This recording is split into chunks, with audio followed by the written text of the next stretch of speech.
Well, Tom Cruise was in London a while back, and sometimes when Cruise is out doing things, he says he likes to take public transportation. And I was watching him interviewed about that on a talk show recently, and Cruise said, yeah, one time when we were filming in London, I wanted to go out and take the subway, what they call the tube.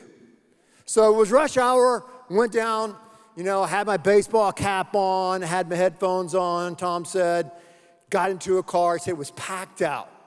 Sat down, and everybody was doing what we all do best now. They were looking down at their phones. And he said, after a while, I was kind of sitting there, kind of minding my own business. I felt someone looking at me. And I looked over, and there was a 14-year-old girl who was just staring at me. And Tom said, I kind of went back and listened to some music, and I looked back, and she was looking at me again. And then this girl just kind of looked around at all the people there in the subway car that were looking down. And Tom said she looked back at me, and Cruise said I went, shh.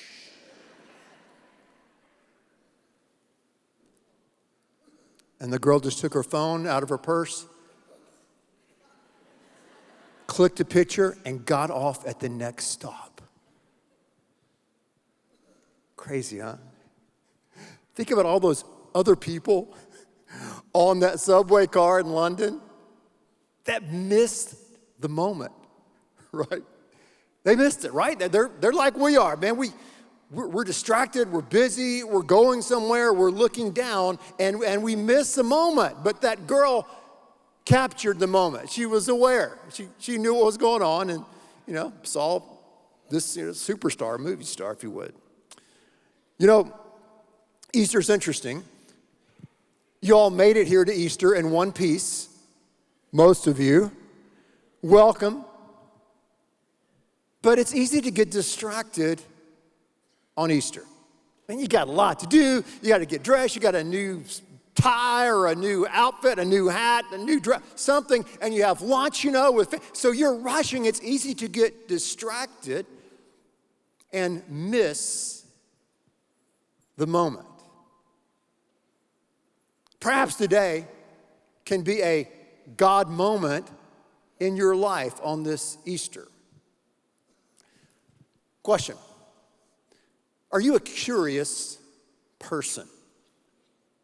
Are you a curious person? In other words, do you like to ask questions and try to find out how things work? I don't know, for some reason, I'm kind of wired that way, and I know a lot of you, and a lot of you are wired that way as well. I was watching a lecture recently called The Big Bang, Stephen Hawking and God. And this lecture was delivered by Dr. Henry F. Schaefer, and he is the director for Center for Computational Quantum Chemistry at Georgia. He has an MIT degree, he has his PhD from Stanford in chemistry and physics, and he has given this lecture literally all over the world. And what's interesting in this lecture, he talks a lot about cosmology, not cosmetology. That's a different message we'll look at next week. But cosmology, which is really the study of, it's a holistic study of the universe. So it involves a lot of the hard sciences. And cosmologists ask the question, like, how did the universe get here? What is the nature of the universe and matter in the universe? Is it finite? Is it infinite? Because for many years, for thousands of years, philosophers and then scientists believe in what was called the steady state model of the universe. In other words, the universe has always existed. It was simply infinite. But about 50 years ago, through technology and study and many experiments, scientists began to believe that from the data they have, that the universe had an actual beginning. So there was a time when there was nothing, and then boom, the universe came into existence. Now, that boom, we all know, way back when, from science class, is called the Big Bang, right?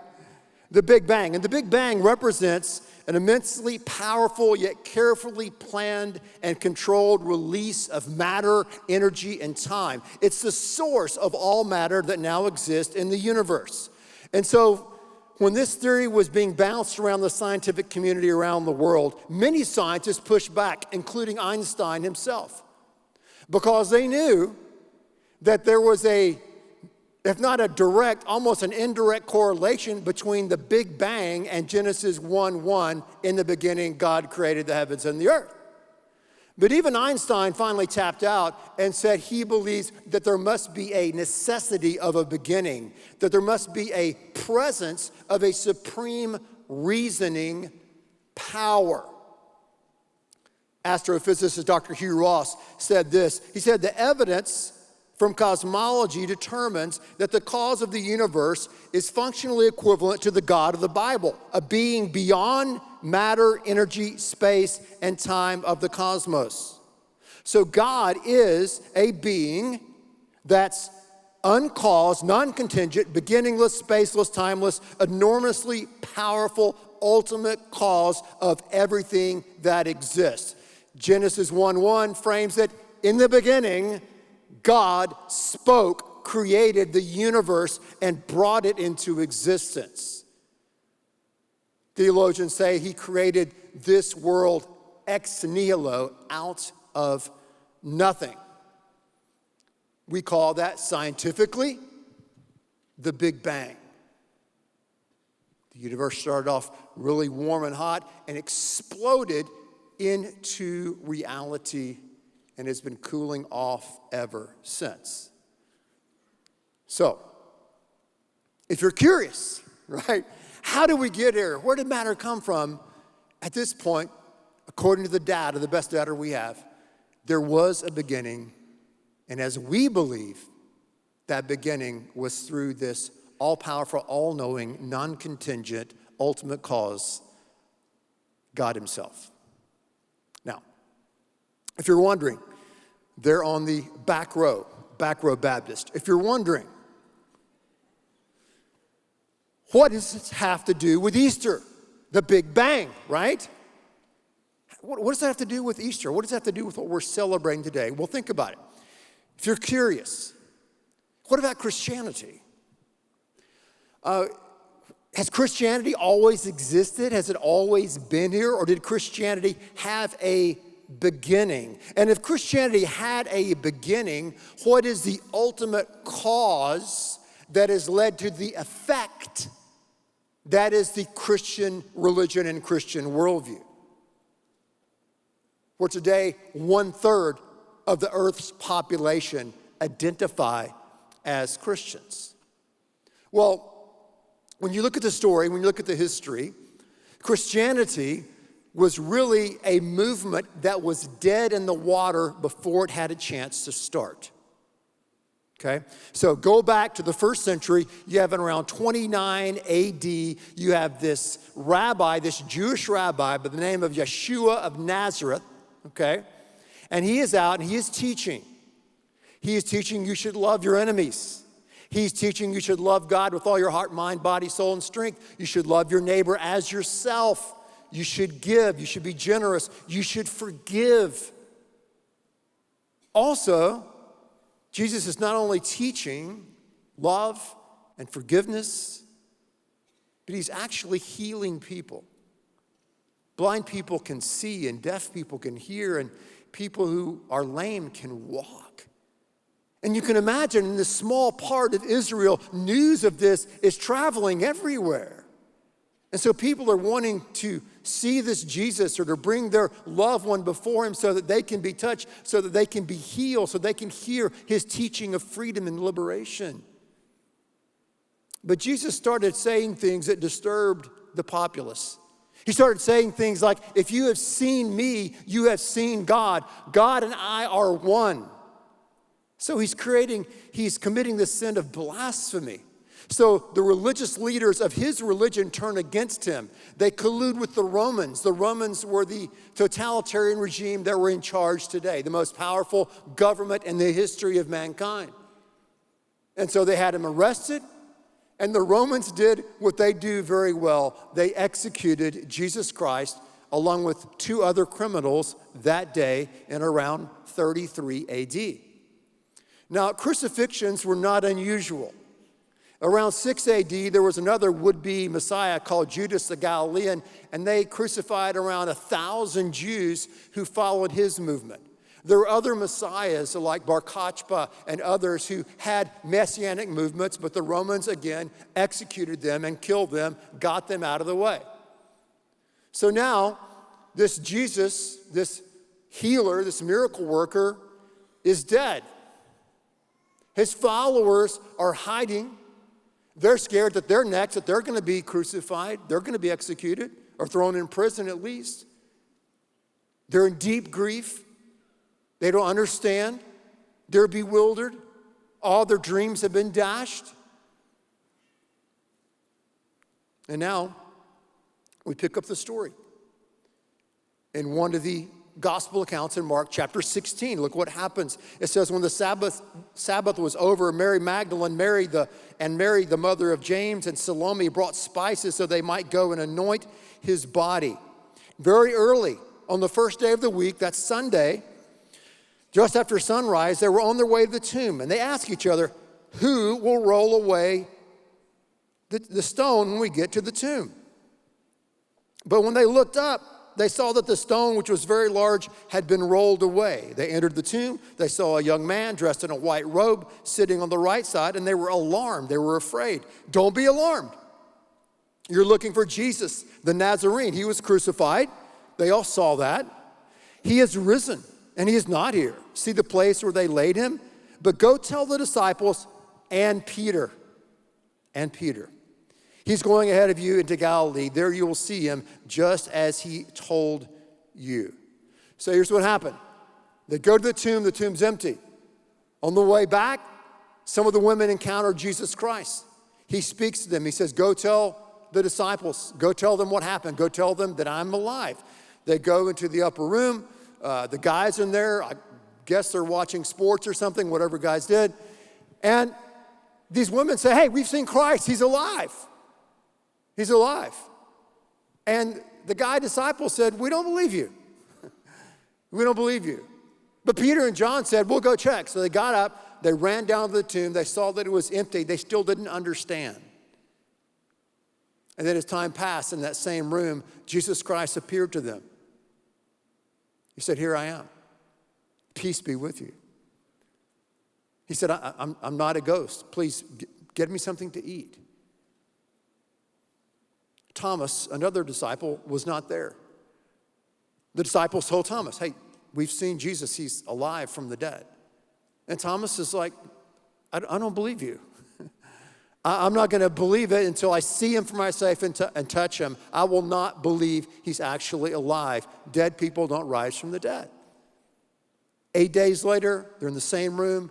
Christ appears to them, and he speaks to Thomas, and Thomas touches him and bows down and says, my Lord and my God. Then after that, Christ appeared to the disciples many times. He appeared to over 500 eyewitnesses at one time. And Paul said, you can Google them. Most of them are still alive, and talk to them if you want to. 1 Corinthians chapter 15. And then he appeared, of course, to Paul. So, what does all this mean? Well, historians will tell you that the only plausible, powerful enough cause to produce the effect that is Christianity is and was the resurrection of Jesus Christ. Almost all of these followers, except one, went out and they gave their life for the belief in the resurrection. Their entire lives were transformed from cowards into men and women of great courage. And you know this, when you've lost a loved one a day or 2 or 3 days later, you don't want to make up some myth about somebody being alive so that you can go out and get killed.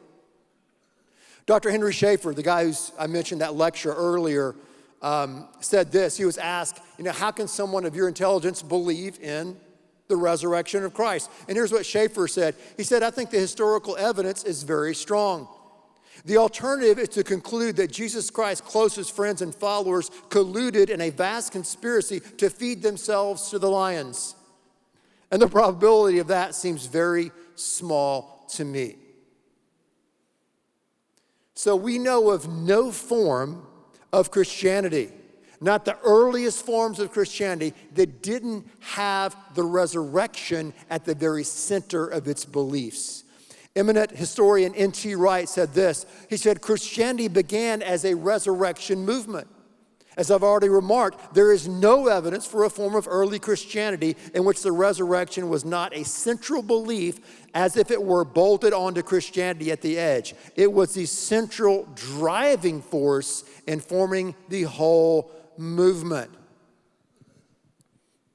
The resurrection was the big bang that launched the revolution that radically changed the world. Facts. When you look at the indescribable, vast impact of the Christian worldview, it's hard to truly soak it in. When you look at science, technology, medicine, the fine arts, architecture, politics, literature, music, philanthropy, charity, disaster relief, trying to end world hunger, philosophy, the abolition of slavery, the superstructure that undergirds the United States and the entire Western world, all have its roots and foundations in this resurrection worldview called the Christian faith.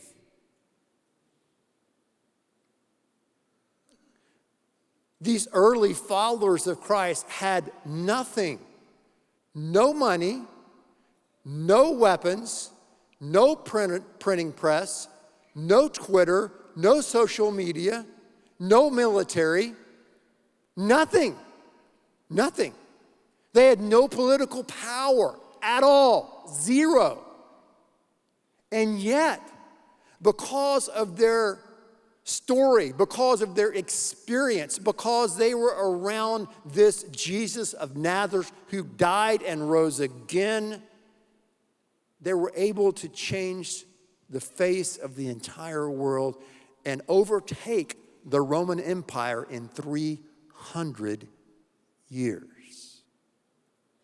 So today, right now, in cathedrals, in worship centers, in homes, in mud huts, you have over 2 billion Christians worshiping in thousands of languages, saying this: He is risen.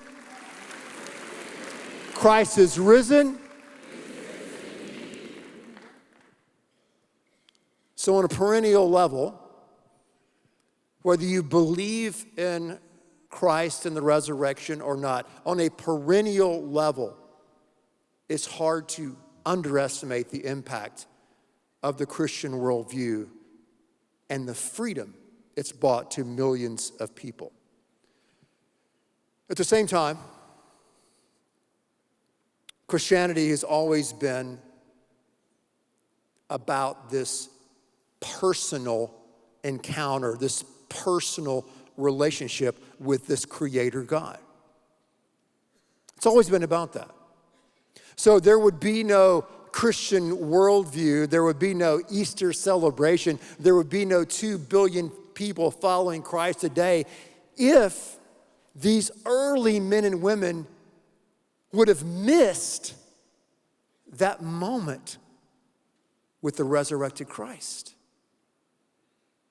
Mary Magdalene was full of grief and sorrow and shame, but in a moment, the resurrected Christ transformed her life.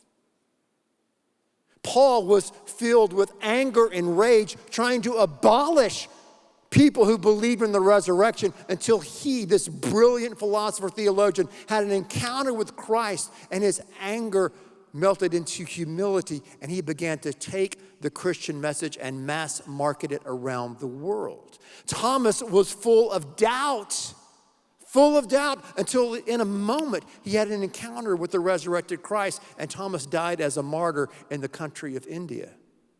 Peter was full of failure, right? He blew it in the red zone when it counted. He denied Christ. Surely God will never use Peter again. But when he encountered the resurrected Christ, Christ forgave him, and his failures melted into forgiveness, and he was one of the leaders of the early church. And he was crucified upside down by Nero himself. They all did not miss that moment, that personal encounter with the resurrected Christ. So, it's one thing to believe that the resurrection was the big bang that launched this revolution that radically changed the world. It's quite another thing to ask the God of this resurrection to come into your heart and your mind and to change your world and to change your life. Some of you have already done that. You say, hey, you're preaching to the choir. And I would say, I know that, but sometimes the choir needs preaching to. You say, hey, I'm in. I believe that Christ rose again. I'll tell you what Paul said at the end of 1 Corinthians 15, that epic chapter on the resurrection. Continue to serve him well. Continue to serve him well. You have a responsibility. I have a responsibility to pass on this message to others. Serve him. Tell others who he is and what he's done in your life. And if you haven't experienced him, if you haven't had that moment with the resurrected Christ, my prayer for you would be that this is that day. This is that day.